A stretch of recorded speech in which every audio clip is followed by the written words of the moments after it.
Hola, buenas tardes a todos y a todas.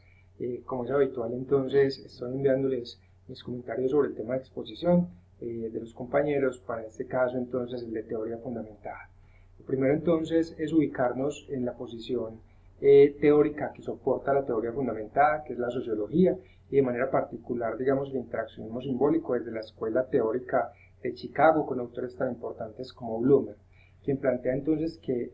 desde el interaccionismo simbólico, que los seres humanos significamos, le damos significado a las cosas dependiendo de la interacción que tengamos con los demás, y que ese significado no es estático, sino que va cambiando dependiendo del contexto, de la cultura y de las relaciones que tengamos con las demás personas. Es por esto, por ejemplo, que podríamos entender que lo que significa el cuidado para nosotros en Occidente significaría otras cosas distintas, lo que puede significar el cuidado de las personas en el Medio Oriente, ¿cierto? Entonces, a partir de allí, la teoría fundamentada busca como el proceso de entender esos significados sociales que se construyen en interacción con los demás, cómo se representan socialmente en la manera de actuar de las personas, dado que desde el interaccionismo simbólico se plantea entonces justamente eso, y es que según la forma como nosotros entendamos las cosas, nos comportamos frente a ellas, ¿de acuerdo? Entonces, a partir de allí se crea entonces una teoría fundamentada que habla justamente de fundamentar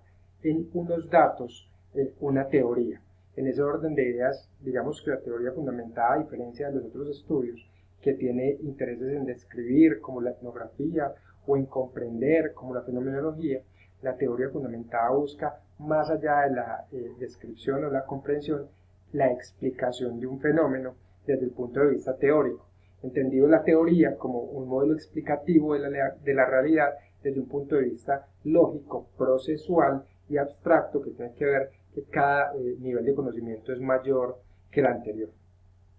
Un asunto para aclarar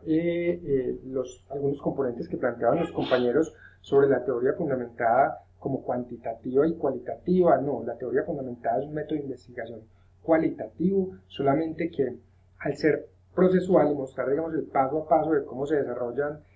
las cosas, se le considera como el más cuantitativo de los métodos, pero no es cuantitativo. Desde el punto de vista de las diferentes perspectivas, como bien lo planteaban los compañeros, hay una perspectiva clásica que es, digamos, la perspectiva más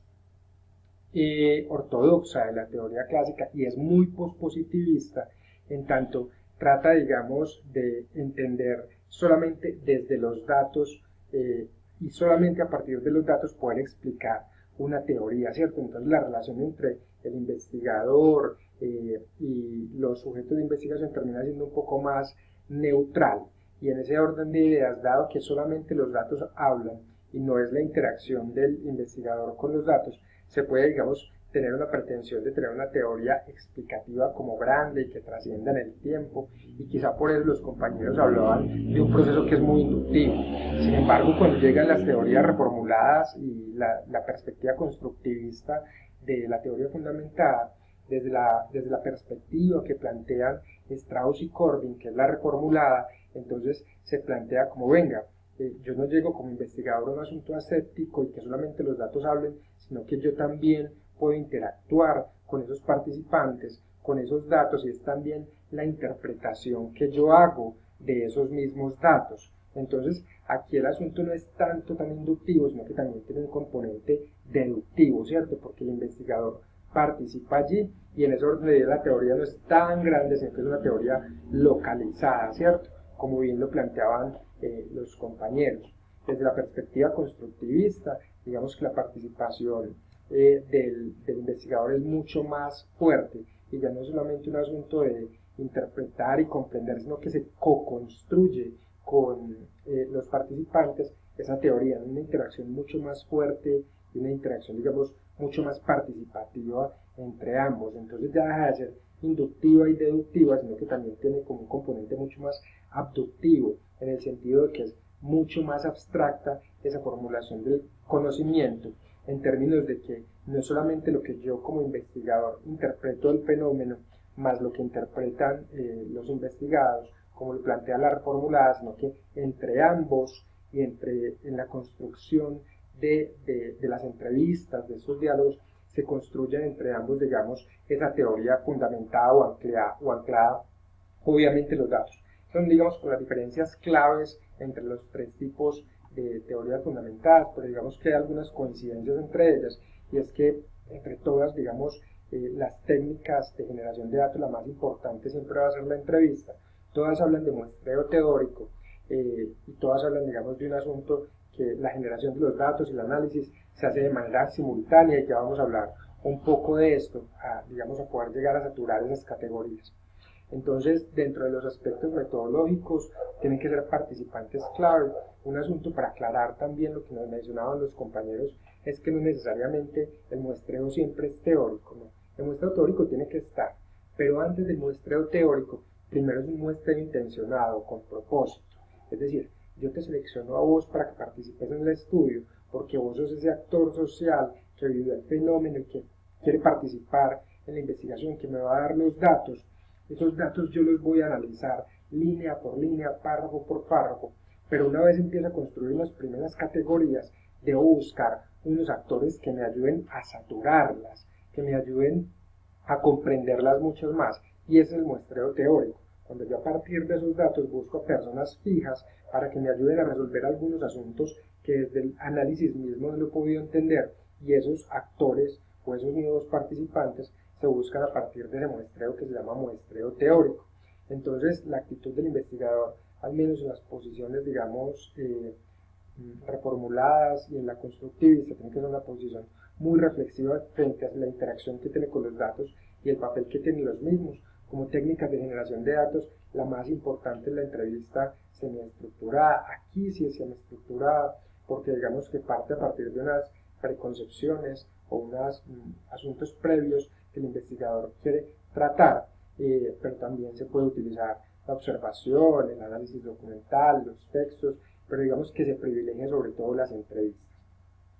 Como unos asuntos importantes desde el punto de vista del análisis, se hace un proceso,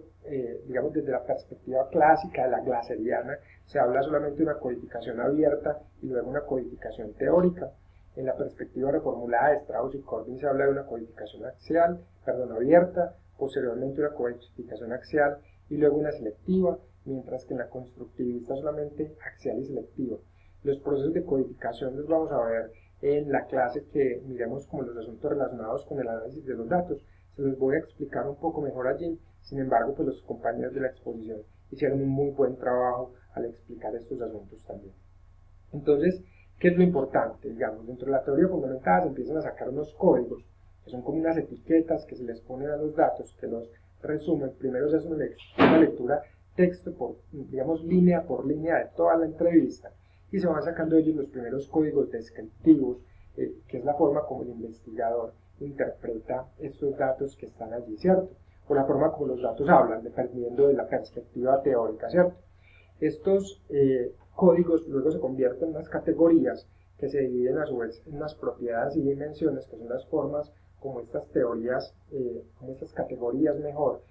varían al interior de cada una de ellas, y posterior a esto se construyen, digamos, como unos fenómenos teóricos que se explican en términos de esas categorías, cómo se relacionan entre ellas de diferentes formas, en términos de sus causas, en términos del contexto en el que ocurren, con unas consecuencias y unas relaciones de acción e interacción que se presentan entre las personas y los actores que están participando. Entonces, si ustedes miran la teoría fundamental, es justamente un modelo explicativo por eso, porque luego de hacer todo el proceso de codificación y categorización, se sacan unas categorías centrales, que serían, digamos, estos fenómenos que se explican en el contexto en el que ocurren. Cuando las personas intervienen en ese fenómeno, ¿qué es lo que ocurre? Las causas de ese fenómeno y las posibles consecuencias de la interacción de los sujetos en el contexto con relación a ese fenómeno de estudio, ¿de acuerdo? Todo esto, pues naturalmente, se hace como en un proceso de espiral, como lo planteaban bien los compañeros, que es, digamos, el proceso de análisis comparativo constante, que tiene que ver que los datos, que son esas entrevistas que yo tengo, que las codifico y que luego las categorizo, las pongo a conversar con la teoría que va emergiendo y con la literatura que yo encuentro sobre el tema, y este proceso lo hago de ida y vuelta, me devuelvo de los datos a la teoría constantemente. Entonces yo tengo que estar releyendo y volviendo a leer nuevamente las entrevistas para mirar qué teorías van saliendo de allí, qué categorías más abstractas, más densas, digamos como constructos van saliendo. Y a partir de eso entonces me devuelvo de nuevo los datos para revisarlo, y cuando tengo que entrevistar a nuevas personas, hago un muestreo teórico para que me ayuden, digamos, a saturar esa información que tengo, digamos, a poderla compilar más grande para poder hacer estos modelos explicativos que les hablaba aquí de la realidad. Entonces, eso es lo que les quería comentar en este momento. Les envío un saludo afectuoso a todos y bueno, también aclararles que cuando lleguemos al punto de la codificación vamos a mirar esto con mucho más detalle e invitarlos a seguir estudiando de la manera juiciosa y participativa como lo han venido haciendo. Entonces, espero que todos y todas estén muy bien. Hasta pronto.